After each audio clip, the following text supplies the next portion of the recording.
Welcome everyone to our next CPPC seminar. So we're very lucky today to have Sara Algeri from the University of Minnesota.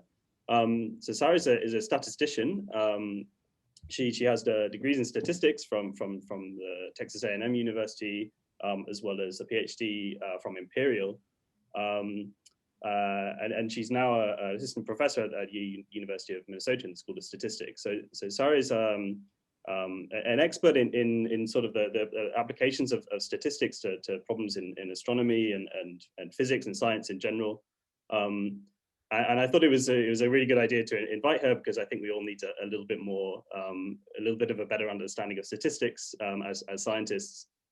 So I hope you all enjoy this seminar. I think it'll be very useful. So thank you again, Sara, for being with us and take it away. Okay, thank you very much for the nice introduction and for the invitation. So as introduced, I'm a statistician with a training in statistics, and I know you are for the vast majority physicists, so chances are there will be some blasphemies that I might say in terms of physics languages, a language that if I do so, I apologize for that in advance. And the goal of this talk really is to discuss how very important problems that arise when trying to discover new astrophysical phenomena effectively translate in pretty fundamental questions from a statistical perspective.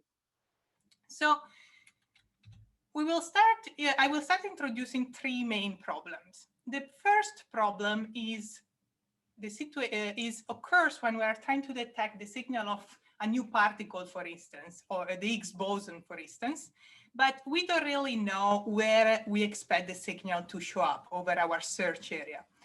So this means that we may have some data that may follow a background distribution, the smooth distribution, the background flux. And if we have a signal, if we do have the Higgs boson, we may expect to observe a bump somewhere in correspondence to the mass of the Higgs.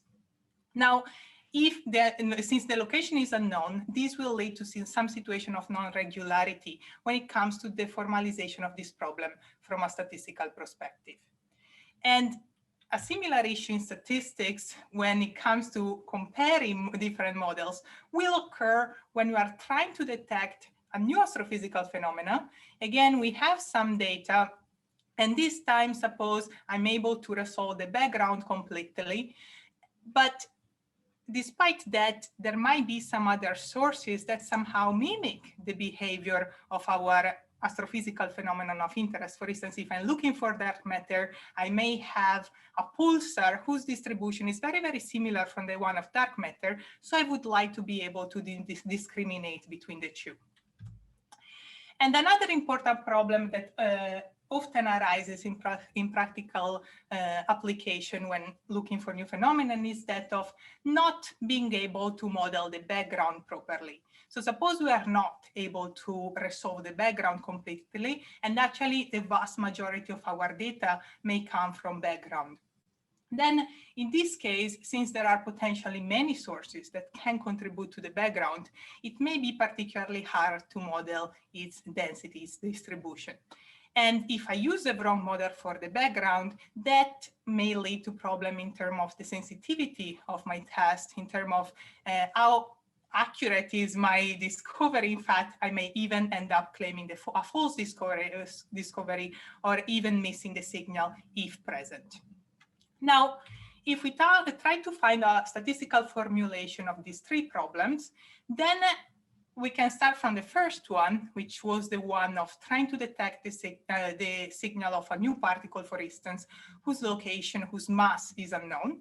And this is also known in physics literature as the Lucas-Elsewhere phenomenon, which is effectively we are trying to model the probability of observing a signal as strong as the one that we have seen on our data, but randomly anywhere else over the range that we are considering. And if we try to formulate this problem, one possible way to formulate this problem from a statistical perspective, that is by testing for non-identifiability. And we will see in a second what this means. Now, for what concerns the second problem, which was the one where we are trying to distinguish the signal of a new astrophysical phenomenon from non-astrophysics that somehow is mimicking their behavior, is mimicking, have a very similar distribution. A possible formulation of the problem is that of non-nested model comparison, because effectively, if we write down the models for these two phenomena, they are typically not one a special case of the other. So we need a solution for this type of problem. And the third problem that I've introduced is the one of detecting new signal when we are potentially mismodeling the background. And we will see that a possible statistical formulation of this problem is that of performing estimation and inference via smooth models and smooth tests. Now, let's start looking in the details of the first problem. And as a statistician, I would like to think about the model that we may want to consider for our data. And the most natural thing that we can do is that of considering a density for the background, a model F, which will be characterized by some nuisance parameter phi. And then we will have a model for the signal, for the bump. And in this model, I will have a parameter which is unknown, that is the signal location. So this theta really is a very important parameter for us. This G could be, for instance, the PDF of a Gaussian centered at theta. Now, since our data may contain observation from both the background and the signal, we can combine these two distributions by using a mixture model where eta is a mixture parameter and corresponds to the intensity of the signal. It tells me what proportion of my data I should expect to come from the signal, and therefore is typically non-negative. In some situation, for what I've seen in colliders, for instance, you may look for a decrease of energy, so you allow this eta to go to become negative potentially, but actually here we're considering the most natural scenario in some sense, where the intensity of the signal is not, can only be 0 or positive. Now, if I want to test if the signal is there or not, all I have to do is to check if my eta is equal to 0. So if I have a signal of 0 intensity, or if eta is greater than 0. So there are some proportion of my data are expected to come from the signal. And a very common test statistics that is used to address this problem is the likelihood ratio test. And the reason why we want to use the likelihood ratio test statistics is because if I do have a signal with model, with distribution given by this G, then this test will be the most powerful when it comes in trying to detect the deviation towards in this direction. Now, the test statistics involves the likelihood function and estimating under H0 and under H1. And now, if you have taken some courses in statistics or even just reading some review literature, you may have heard many, many times that when you use the likelihood ratio test statistics, this is going to be asymptotically under H0 chi-square distributed. And indeed, it will have as many degrees of freedom as many parameters we are testing. In this case, I'm testing eta equal to 0, I'm testing one parameter. So I would expect this likelihood ratio to be potentially chi-square distributed with 1 degree of freedom. And this is a result due to Wilks' theorem. However, we have to be careful about applying this result because this result relies on some suitable, some regularity condition for that make sure this approximation, this chi-square approximation will be valid. And unfortunately, this regularity condition in practice are often unspoken, in the sense that if I think about my own studies, so I've got quite like 4 degrees in statistics, which means I've taken 4 courses in statistical inference. And the only time I was actually told what these regularity conditions were just at very advanced graduate level. So maybe it's just, you know, people in my undergraduate study didn't want to teach them, but they're not something that is typically taught in introductory courses. And indeed, these regularity conditions themselves are a little bit technical. So if you really want to make sure they are valid, you may need to check them on a case-by-case basis, unless you have very well-known models, very regular models, such as exponentials, normals, and so forth. And if we want to somehow identify just immediately more immediately, let's say, situation where this regularity condition may not hold, we may consider, instead of the actual regularity condition, some necessary condition, so that if this necessary condition fail, we already know that we cannot apply our chi-square approximation. So these necessary conditions are quite simple and are in some sense more practical. In fact, the first one tells us that the parameters the parameter characterizing our model must not be on the boundary of their parameter space. And if we think about our problem 1 here, actually our parameter eta, the intensity of the signal, is tested to be equal to 0, to be greater than 0, but eta is between 0 and 1. So already for this problem, we know that the first condition fails to hold. So we already know that this test statistics is not going to be chi-square just because of this fact. Then we are asking the parameters to be identifiable.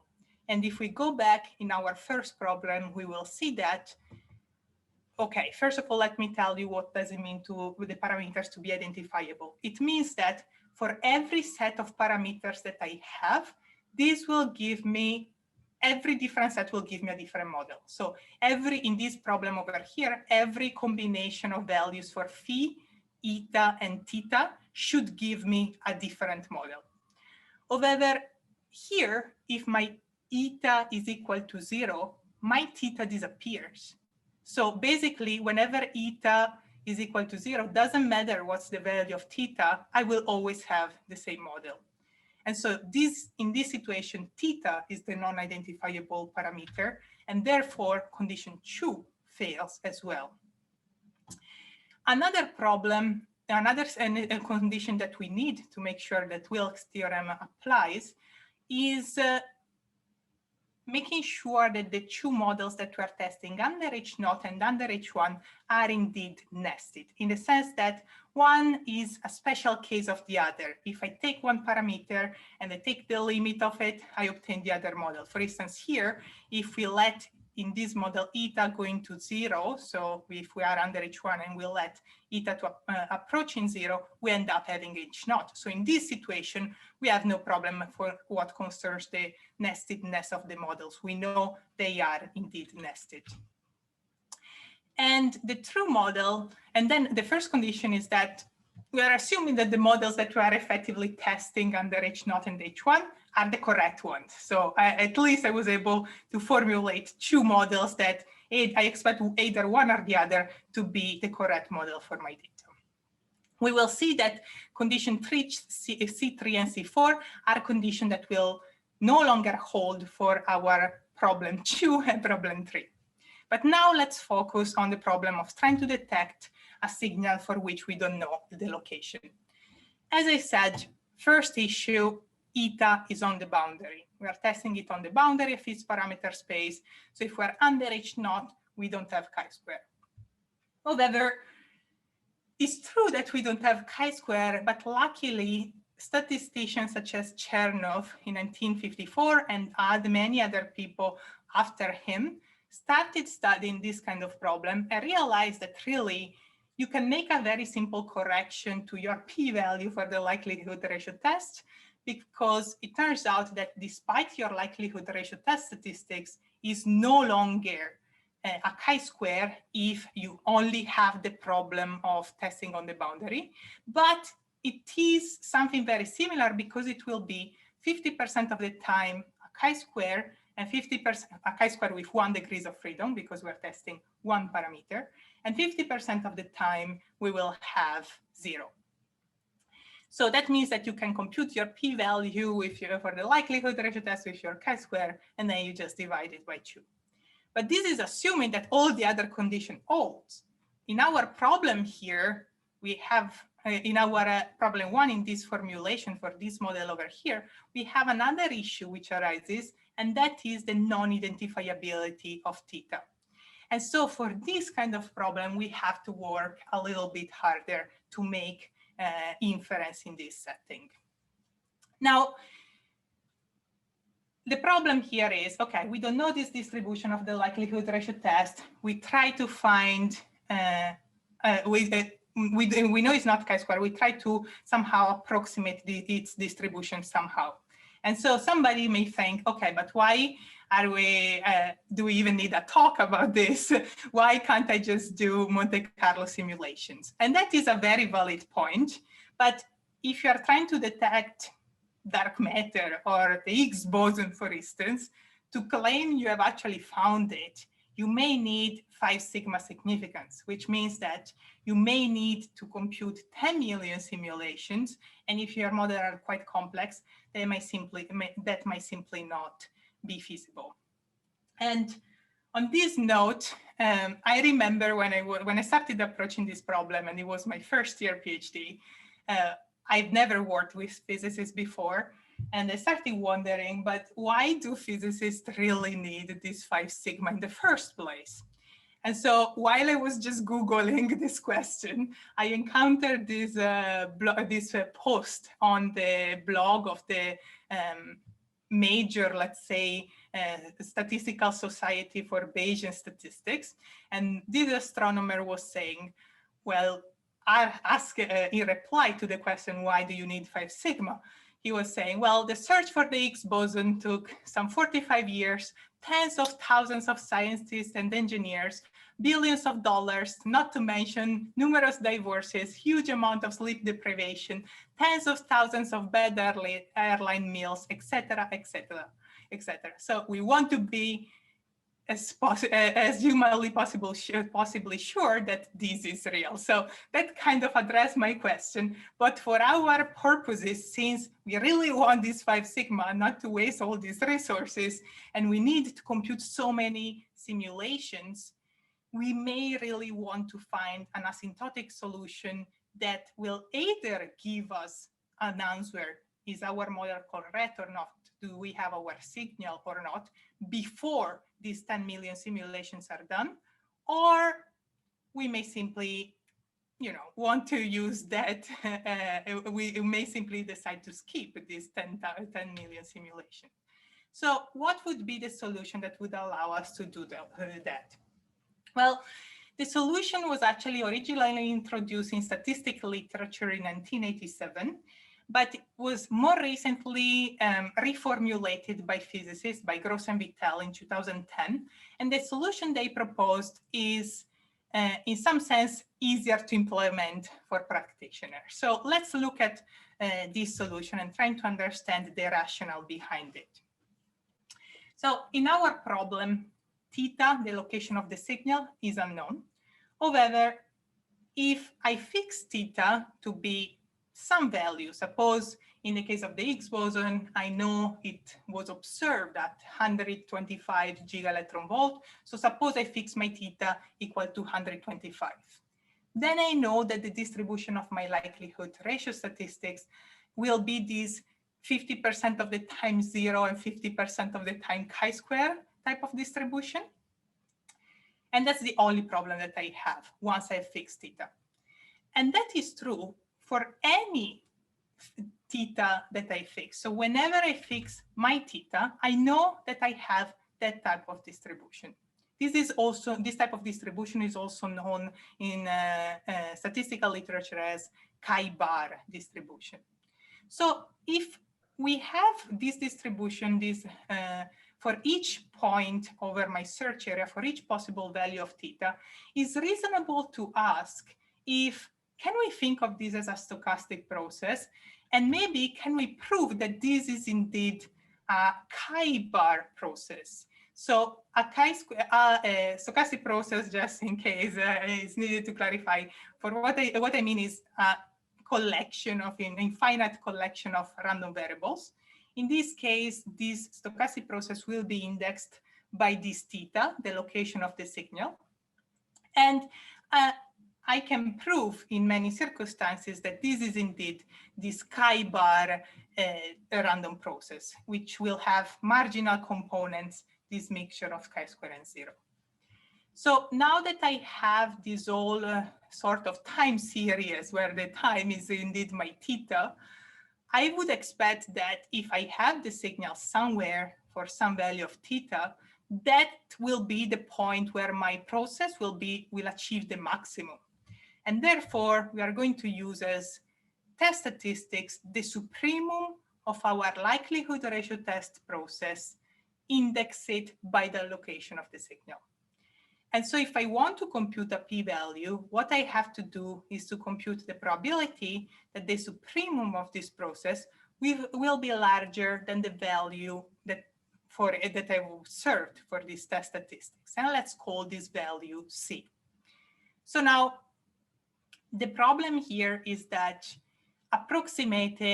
calculating this type of probability, the supremum of a stochastic, modeling the distribution of the supremum of a stochastic process is something that is not very easy to do. In many cases, you cannot do it. You can only approximate it. And indeed, here we will provide an approximation for this type of probability. And this approximation will rely on the concept of upcrossings of our process. When I say upcrossings of C, of our threshold of the process, what I mean is the number of times our process will go from below C to above C. And the reason why we want to use this quantity is because notice that here I want to model the probability that the maximum, basically, of our process will be above our threshold C. So when will the maximum be above C? If either I start already above C, or if I go from below to above C at least once. And so number of times I go from below to above C is the number of upcrossings. So we will use this quantity to approximate this probability. And as I mentioned, this solution was originally introduced in statistics by Davis in 1987 for the chi-square case. He also introduced it for normal case in 1977. And the idea here is, okay, we can approximate if our C increases, and this is typically the case if you're looking for 5 sigma significance, for instance. We can approximate this probability with the probability that our process starts already above C, plus the expected number of crossing of this process under each node. And Davis showed that indeed you can find a closed form expression for this quantity. And the closed form expression can be written as a function that depends only on C and a function that does not depend on C. Now, this B function that does not depend on C is often quite difficult to model if you don't know, for instance, the covariance function of your process. And so Gross and Vittel kind of wanted to get rid of having to compute this quantity B theta, this function over here, and they came up with a simplification of a strategy, a little trick that is actually very useful to somehow compute this probability by simply using Monte Carlo simulations. So specifically, what Gross and Vittel told us is, okay, here what you want to compute is the expected number of upcrossings of your process with respect to a threshold C. Now, this threshold C is typically really large if you do have the signal, because it might be 5 sigma significance. So this C, you aim and you hope that this C is actually very large. But if it is so large, then when I simulate my process under each node, it will take a very long time. I will need many simulations before I actually reach this point. And so if that is the case, I don't really gain much in terms of computational time compared to simply computing the distribution of the supremum of the likelihood ratio test. So Gross and Vittel told us, okay, forget about expected number of upcrossing of C, compute the expected number of upcrossing of C naught, where C naught is a much lower threshold, and estimate those number of upcrossings expected number of crossing using Monte Carlo. And the reason why this will be feasible and the reason why you will need way less simulation to do so is because this C naught can be taken arbitrarily small. And so if your C naught is small, your process will overcross it more often. And so you need less simulation to have a reasonable Monte Carlo error. So once you have obtained an estimate for it, we will apply a correction that will give us the expected number of crossing of C. And this correction will come out from this quantity over here. And in fact, this expression for the expected number of crossing is true for any C. And so I can write the expected number of crossing of C in this way. I can write the expected number of crossing of C naught in this way. And then I solve by B theta. And so that's where this term comes out. And indeed, this is really fairly quick to do. You only need to compute typically hundreds of Monte Carlo simulation are enough to compute this quantity. And if you do so, you will get an approximation that is typically pretty good because, for instance, here what I'm showing you is an application in an example where I assume my background to be power law distributed. I assume my bump to basically be the PDF of a Gaussian. Again, I test eta equal to 0 versus eta greater than 0. And then I use my likelihood ratio test statistics. Now, here in blue, I'm showing the approximation on the right-hand side of equation 7, obtained by estimating via Monte Carlo the expected number of crossing of C naught. And in red, I'm simulating directly the distribution of the supremum of the likelihood ratio test process. So I'm simulating directly via Monte Carlo this quantity over here. And the approximation is supposed to get better and better when C goes to infinity. And look at that here, I'm showing the results in log 10 scale. So actually this is fairly close. And even if it is not that close, you will still get valid inference out of it, because if you don't have an approximation, you still have an upper bound. So even if your inference will be slightly conservative, it's still valid. You don't risk to claim a false discovery using this approximation for this probability. Now, that is pretty much it for what concerns the first problem. But now I want to discuss how we can basically use this exactly the same solution that we have seen for the first problem to tackle the second problem. So the second problem was the one where we are trying to detect dark matter, for instance, but we have another astrophysical source that is somehow mimicking its distribution. And the two models for, say, the dark matter and the pulsar look fairly close to each other. So it's hard to distinguish between them. Now, here the regularity condition that fails is the third one that was asking us the models and the comparison to be nested, meaning one has to be basically a special case of the other, and it is not true in this setting. So to address this problem, we will use a solution that was introduced in early 60s by David Cox. And if you don't know who David Cox is, he is one of the most famous, probably, statistician that in recent times. And in 2017, he won the International Prize for Statistics, which is an important award that they started giving in 2017. His solution was telling us the following: okay, you want to compute two models which are non-nested. Why don't you just make them nested? In the sense that, why don't you create a comprehensive model that takes these two models, F and G, as special cases? And you have essentially two ways to do so. The first one would be using a multiplicative form where you have a parameter eta that if it is 0, you get F, and if it is 1, you get G. Or you can use an additive form where again, if eta is equal to 0, you get your f. If eta is equal to 1, you get g. Now, I want to point out that here eta doesn't really have any physical interpretation. This is just a parameter that we use as a mathematical construct to perform our test. And now we will formulate the test by first testing if eta is equal to 0 or if it is greater than 0, and then flipping the hypothesis and testing if eta is equal to 1 versus eta being smaller than 1.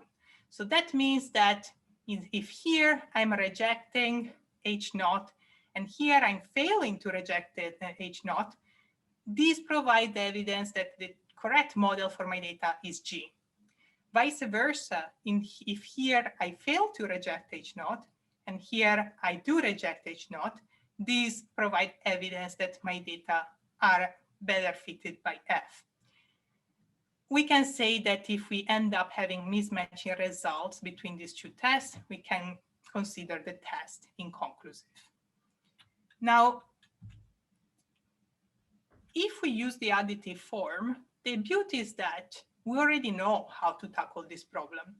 Because in this comprehensive model in the additive form, we have this theta parameter that characterizes the G model, characterizes the dark matter model, for instance. This is not identified under H naught, as it was before when we were looking for the X. Again, we have this eta being tested on the boundary. And the same is true when we test eta equal to 1, because 1 is also a boundary point. And the non-identifiable parameter in this case will be this phi that characterizes F. But we already know how to tackle these kind of problems because that was basically the solution of Gross and Vittel. Now, to show an example, here we consider as null model Pareto type 1. And as alternative model, we consider the dark matter model proposed by Bergstrom in 1988. We construct our comprehensive model where this eta parameter is our mathematical tool to connect the two models to make them nested. And theta is the parameters that will disappear. Now, we test if eta is equal to 0 or eta is greater than 0, and then we will flip the hypothesis. I'm showing you the results of this procedure using a realistic simulation of the Fermi-Lat telescope. So we are simulating 200 events from the dark matter model, from the model of Bergstrom. And we perform the test. Now, when we perform the first test, when we have under H naught the power law model and under H1 the dark matter model, we reject the power law model with 4 sigma significance. And when we flip the hypothesis, we fail to reject the dark matter model with a p-value of 0.5. So this is just to say, if this were real data, this would be wonderful result, but well, it's just a realistic simulation. And so we cannot say much about it other than this is how the procedure can be used effectively to address this kind of problem. So far, we have basically used the same solution to address 2 problems. So we have kind of killed 2 birds with 1 stone. And now I will discuss the third problem that we will not address only with these tools that we have seen, but we will use the same solution that we've seen until now to perform 1 bit of inference for this problem as well. So first of all, what was the third problem? The third problem is when we're trying to detect a signal, we have a lot of background data, and we are not quite sure we're modeling the background correctly. So for instance, we may have a postulated model that here is represented by the red dashed line, and the true model is the green solid line.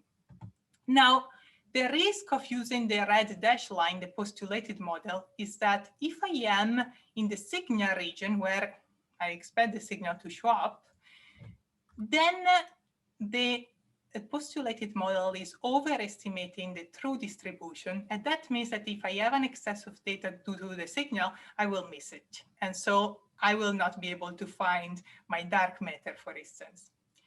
more serious issue is if we go outside the signal region and we're underestimating the true distribution.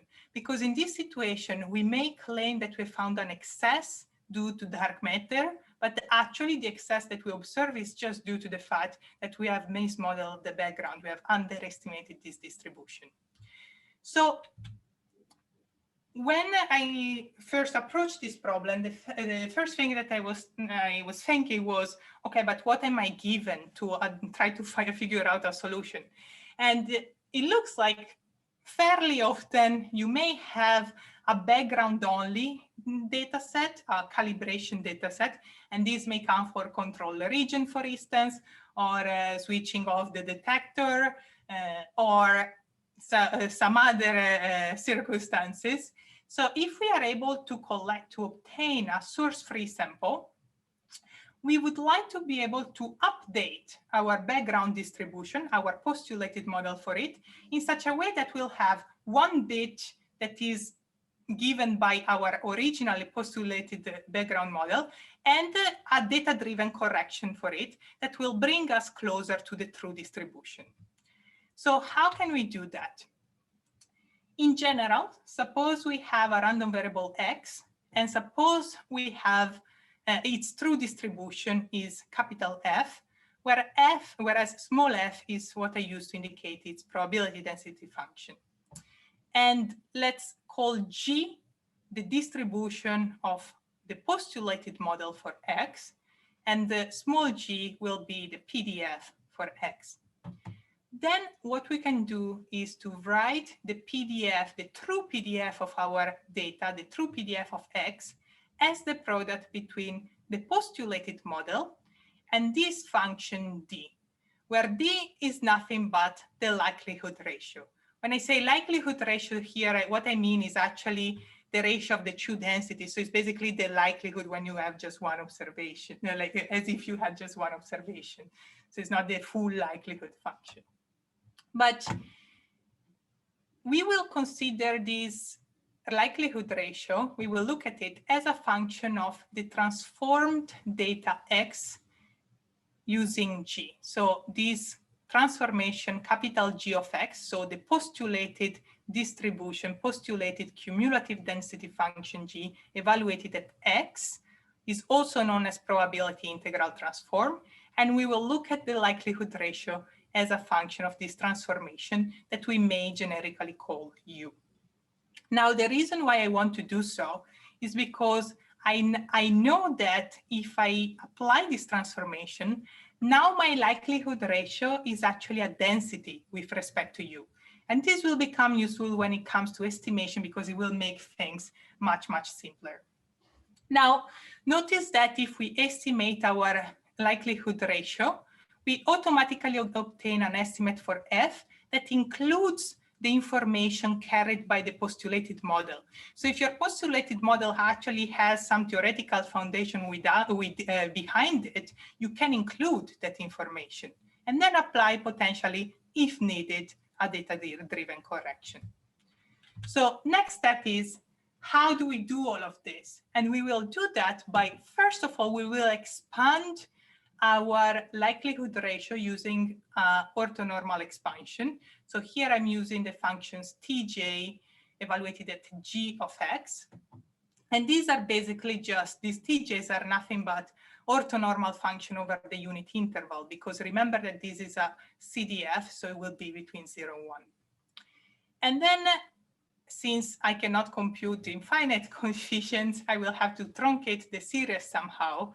And what we obtain is basically a so-called smooth model for our true density F. Now, what remains to do is to estimate our coefficients.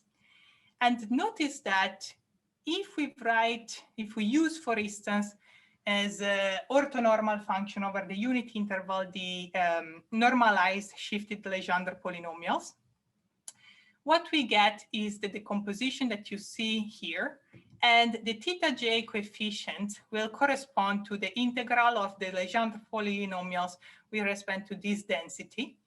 And so since this is a density, this equation over here really is just the mean of the Legendre polynomials with respect to the measure d. And so a simple way to estimate the mean is to take the sample mean. And in fact, that's how we will estimate our coefficients, because what we are going to do is to simply take the sample mean of the Legendre polynomials evaluated at the transformed data, transformed using this probability integral transform, using this g of x kind of transformation. And this is how we get an estimate for our d. We plug it in our decomposition for f, and we got a nice estimate for f as well. In our background problem, we can simply set our f to be the true unknown background distribution, our g to be the postulated model, and d is just the likelihood ratio between the two. Now, this is for to calibrate somehow the background distribution, but what if we want to use it to detect the signal? Well, we will call the estimate for the true background distribution using this decomposition once the likelihood ratio test has been estimating. We will call it f hat b, meaning the updated distribution of the background. And we will use it on a new sample, the physics sample, where you don't know if you have the signal or not, which may or may not contain the signal. So now, if you know what is the distribution of the signal, you may simply use the likelihood ratio test once again. Or if you don't know what is the signal distribution, you may want to proceed using a smooth test, which is basically a test for this likelihood ratio to be equal to 1. Now, the likelihood ratio that we are considering is the one between the true density of the data, so the model which may or may not contain the signal, mixture of background and signal, and the calibrated background density. If this ratio is equal to 1, that means that I don't have any statistical deviations from the density of the data and the calibrated background distribution, so I would expect there is no signal. So all I have to do is to test if the likelihood ratio is equal to 1. But notice that thanks to this decomposition, this is effectively like testing if each of these coefficients is equal to 0. And so a very natural test statistics to test for this is the sum of the squares of these coefficients. And if we multiply by n, we can show that this is chi-square distributed with as many degrees of freedom as many coefficients I'm summing up. And in principle, I can also build confidence bands around my estimate, around 1 to check if my estimated likelihood ratio deviates significantly from 1. And to do so, when I want to build confidence bands, what I need is a reference value, and here we use 1, the standard error of the estimator of the density. And in this case, it won't be very difficult to compute because we are basically using linear combination of these coefficients. So it will be quite easy to compute also because these are computed under H0, and one can show that under H0, these estimators are all independent. And then we need a quantile.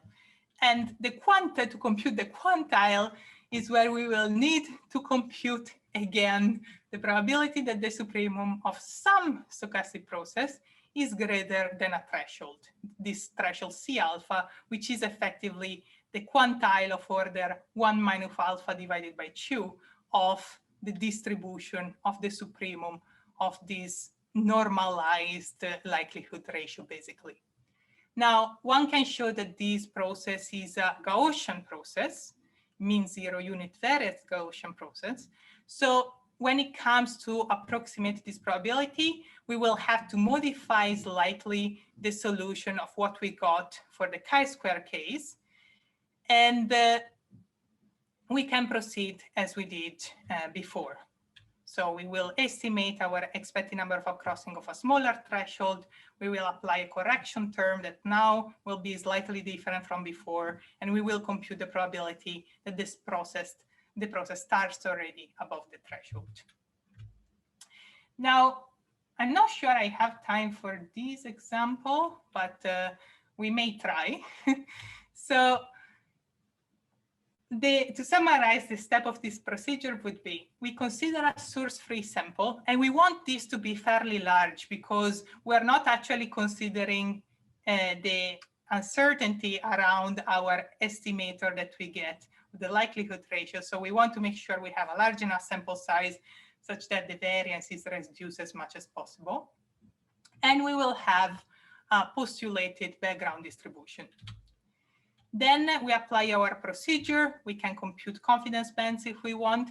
And if we do, we can see that, for instance, in this case, there are statistical significant deviations. Here I'm plotting the estimated likelihood ratio. I see it goes outside the band, and I can see where it goes outside the band. So where I risk to miss the signal or to claim a false discovery. So because I observe this significance deviation, I will update my background distribution using the estimated likelihood ratio. And what I obtain is this purple chain line, which is matching the truth better than the postulated background model. And this is what I'm now going to use when I go on this physics sample, so the sample that may or may not contain the signal. So now the new G, let's say, will be this half hat B, will be the calibrated background distribution. And we want to check if on the physics samples, we have statistical deviation from that or not. And I will show you this with two examples. One is the case where the physics sample does not contain the signal, and the other one is when we do have a signal. So if you don't have a signal, here I was simulating 1,300 events, and it was simulated from the background model, so you observe no statistical deviations. And then we have the case where we do have a signal, and here the signal was placed at 25, and you can see that here you have a statistical deviation outside the confidence band. Now, again, here the solution that with the expected number of a crossing to approximate the probability of the supremum of a process is something that we use to compute the quantile that leads to these confidence bands. So we haven't quite obtained the full solution thanks to that, but we have obtained a portion of it. So that's why it's worth learning how to approximate those probabilities. Now, to conclude, I've discussed a few situations of non-regularity. The first one was when we have seen that we may have parameters that lie on the boundary of their parameter space, and therefore it invalidates the result, the approximation, chi-square approximation. However, we have also seen that the solution proposed by Chernoff is very easy. We only have to divide our p-value by 2, basically, to still obtain valid inference. And then we've seen that we may encounter a situation where the parameters are not identifiable. We have seen the solution of Gross and Vittel in the one-dimensional case. I've worked in my PhD for a solution in the multidimensional case, and it's not as straightforward. So it requires a little bit more effort, but there exist solutions for the multidimensional case. And we have also covered the situation, we have also identified another situation where you may not be able to apply your chi-square approximation, and that is when the models are non-nested. Finally, we have seen how to address the problem of the models not being correct, in the sense that when we are mismodeling the background, again, we have discussed the solution in one dimension, and here I put a reference for the case of multiple dimensions. Now, I was asked to give this talk based on the paper that I have referenced over here, where basically you can find a self-contained review on situation of non-regularity of the likelihood ratio test and overview, let's say, an outline of possible solutions. So if you want to read more about this, this is probably the quickest way, because it's really just 5 or 6 pages or something like that. So here are a few references, and I may share the slides in a second. And thank you so much for your time. If there are any questions, I'm happy to answer. Great, thank you very much for that really interesting talk. Do we have any questions from the audience? Please just unmute yourself and shout out if you do. I actually have a question. I don't know if you can hear me. Yeah. Yeah. Okay, so what if we cannot obtain a background sample that we know is without a physics signal? Yeah, so one possibility would be is a bit harder situation. One possibility is to try to estimate this model over here. What is it? This one, basically. You truncate the series because you have to. Otherwise, you don't want to compute too many coefficients anyway. Otherwise, your estimator will have huge variance and it becomes useless.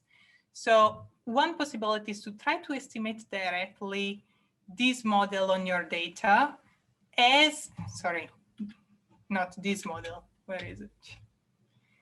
This model over here, but replacing your FB hat with the model I just pointed.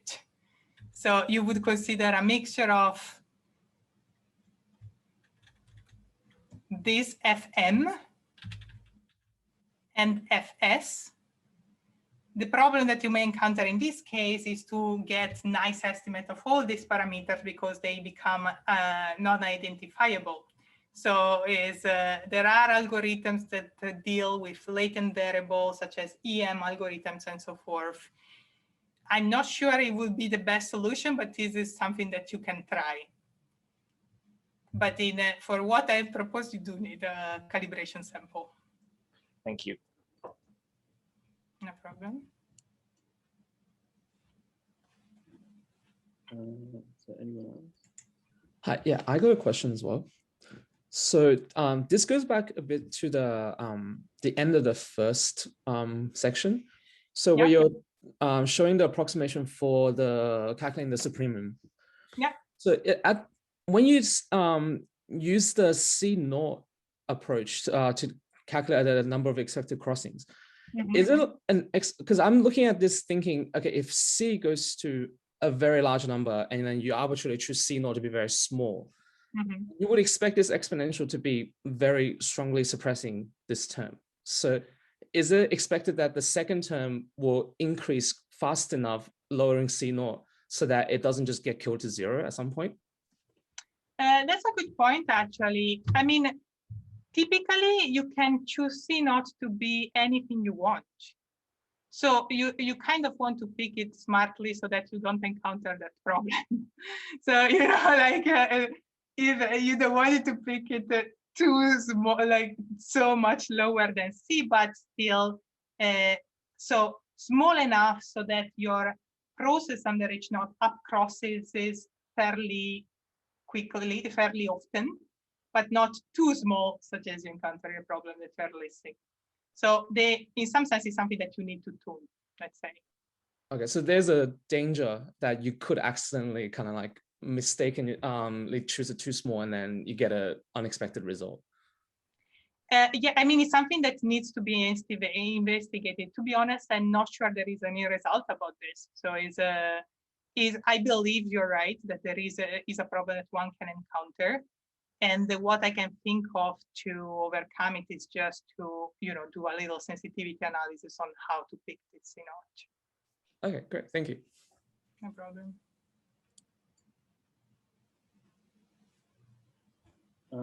So I might just quickly jump in. So there's so from our perspective as sort of just practitioners of these techniques, there's a particular trick which is sort of fairly common in our field. I mean, I know I've done it several times in the past, and it's this trick of using what's called the Asimov data set, where you basically set it's a way of kind of sidestepping doing a whole expensive Monte Carlo, where you basically just set your data to kind of be exactly the expectation, and then supposedly there's some sort of asymptotic results where the likelihood ratio test statistic that you get goes to kind of the sort of asymptotic median of that distribution.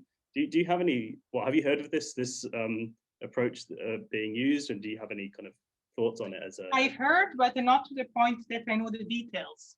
And now that you bring it up, it's probably something I should look into it more closely to understand if it's something that can be related to this somehow. Honestly, I don't know the details, so I can't really properly answer this question. But yeah.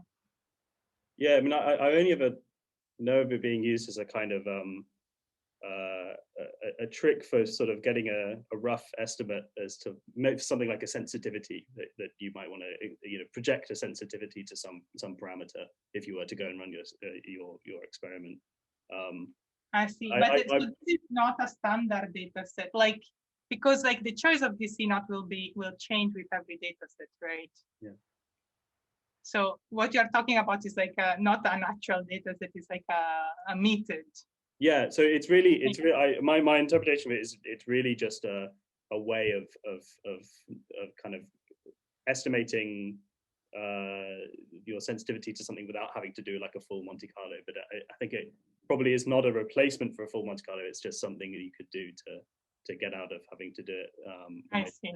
Making very kind of rough general statements. Yeah, so I always think it maybe it's possibly on kind of shaky ground as far as the kind of rigorous statistic goes, but it's sort of fairly commonly used. So it'd be interesting if you look into it and have any thoughts on it. Yes, so sure, I will. By Glenn Cowan, which are very, very widely cited in the particle physics community. So maybe okay. Now, in fact, I heard, I wasn't quite sure what that was exactly, but that's good to know. Actually, so it's a paper of Glenn? Yeah. Okay. Yeah, then I will look. Yeah, it's called like something like asymptotic formulae for profile likelihood ratio test or something like this. It's yeah. Yes, no, that paper I've seen, but that's the problem when you're a statistician, that you mainly focus on the formulas that you see and stuff. So I didn't quite read all the details, but that's good to know. Yeah, I just put it in the chat. It now has 3,268 citations. Wow. Yeah.